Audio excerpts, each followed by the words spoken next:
ఇప్పటికే అసెంబ్లీలో కాంగ్రెస్ సర్కార్కు సుక్కలు సూర్య చంద్రులను చూపెడుతున్నాం. ఇయ్యర జోపి ఇజ్జద్దిస్తున్నాం. కానీ చిన్న పామునైనా పెద్ద కట్టెతో కొట్టాలి అని బీఆర్ఎస్ పార్టీలు బడ్జెట్ సమావేశాలకు ముందు అసెంబ్లీల మెదిలే పద్ధతి మీద మీటింగ్ పెట్టుకున్నారు.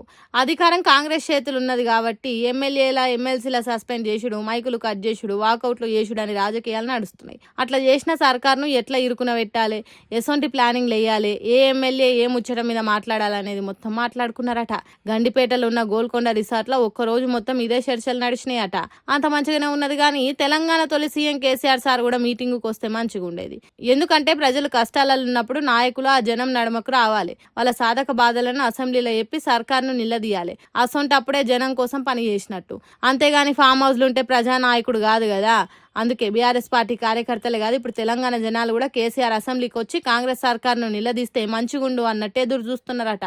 సరే, కేసీఆర్ సార్ అసెంబ్లీకి వస్తాడా రాడా అనే తర్వాత కానీ బడ్జెట్ సమావేశాలలో ఎట్లా మెదలాలని పెట్టుకున్న వర్క్ షాప్ కైనా రావాల్సింది కదా.